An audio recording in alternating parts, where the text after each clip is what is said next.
How to feel more confident on camera. That is today's topic. Hey,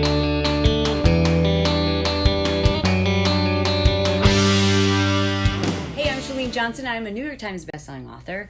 I have done a lot of exercise infomercials and videos, a massive amount of videos. So you might wonder, how is it you're going to tell me how to feel confident on camera? You've been doing it forever. Yep, I have. But I've also trained hundreds of thousands of people how to do the very same thing. People just like you who are like, I don't know, I feel so awkward, it's weird, I hate seeing myself on camera, I hate the way I sound on camera, I don't know what to say, I don't know how to do it, I don't even know where to start. Well, I was once there too, and I'm telling you, you have what it takes to go on camera. If you have an opinion, if you have something to say, if you have a message, if there's something you want to help people with, then you have what it takes to go on camera. And no, you're not going to be the most beautiful or the youngest or the tallest or the thinnest or the richest. There's always going to be somebody who's more whatever it is you're worried about than you. You got to get over yourself, because really, do we really care what those people think? No. And if you want to take your life to the next level, you're going to have to get over that stuff. It ain't going to kill you. Let's start with my first tip. Number one is you've got to help yourself look and feel your best. You know, like, let's face it, if you hate the way you look and sound and it's just intolerable, you're not going to post it. So let me share with you some tips that will help you make the most of what you're working with. Number one, good lighting. Right now, what lighting am I using? Daylight. Let me flip the camera. So see, I'm sitting right by a window, and that's the best light of all. Number two, get yourself in the mood.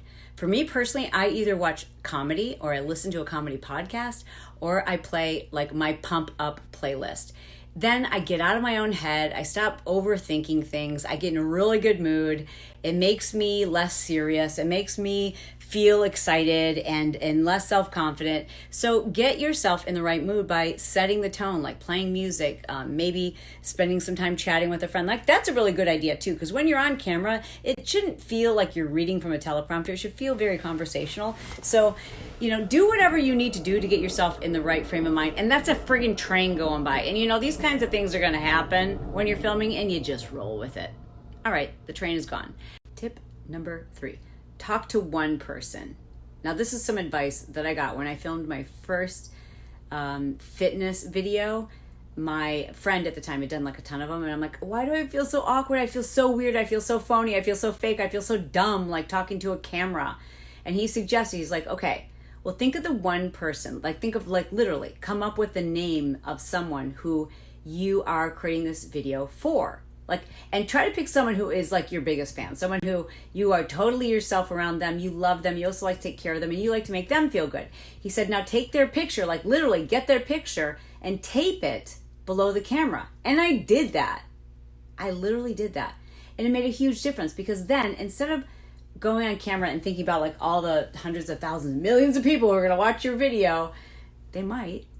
Instead, I just thought about, okay, just you. It's just you, and I'm just talking to you. And then you will become so much more natural, so much more yourself. It feels so much more authentic. It's much more fun. It's much more personal. So pick that person, and I don't know if you have to cut out their picture, but think of them. Put their picture in your mind when you're creating videos. Next, create a list of bullet points, the topics you want to discuss in advance, but don't script yourself, because if you script yourself, you won't be yourself. And you know what I'm saying? And this like the back of, whatever it is you want to go on camera and talk about, it like the back of your hand. So sure, you can rehearse a little bit with a friend, or, even by filming it and then deleting it, because you can always delete it if you hate it. But eventually I need you to put it out there to the world. But just practice with a set of bullet points, and that way it'll be far more conversational and less scripted, and then it'll feel more like you. My students say that this tip is a game changer, so you're gonna love this one. Use Snapchat or Instagram stories to practice. What that will do is force you to speak in sound bites. It'll force you to be very concise, where you're getting your point across in as few words as possible, like 10 seconds or 15 seconds. And then you just delete it. You don't have to post it, or you can post it. Either way, it's a great way to practice and for you to learn to be concise. My students love it, and I want you to try this too. Now listen, when it comes to your appearance, all of us, I don't care how beautiful you are, every one of us picks ourselves apart, especially ladies, right? Don't we? So here's what I want you to do. Spend a little time on your appearance, like whatever that is for you. Maybe it's just putting lotion on. God bless you and your natural beauty. Or maybe it's gluing lashes on. Or maybe it's just picking out a nice outfit. Just try to wear something that's solid and not too trendy. And then just look your best. But no, you're never going to feel perfect. And P.S., that's how you win. Because today, like, the thing that's different right now about social media versus like even just 5 years ago is people don't relate to perfection. Like we don't like it. We don't believe it. We don't trust it. And you know who's winning right now? People who are real. People who look like your neighbor, look just like you. You know what I'm saying? So just be you. Just feel your best, of course. But no one can be perfect. And perfect people, we don't like them anyways. And if you're really just getting started and you are so freaked out about what people might say about you, then disable your comments. That's one way to do it. You know what I do? I play a game.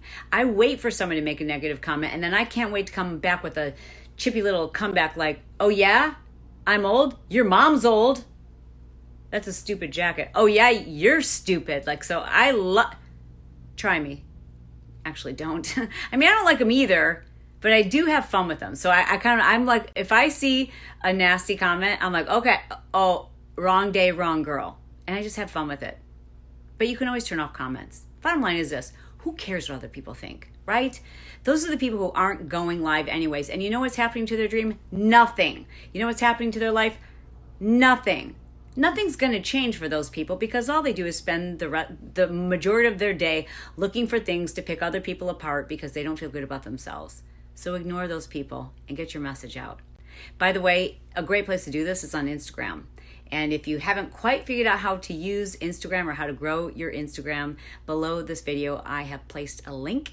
It is chalene.com/IG hacks. And that's a free report for you to download and hopefully help you grow your Instagram. I hope you enjoyed this video, and don't forget to subscribe and leave me a comment below. Love ya.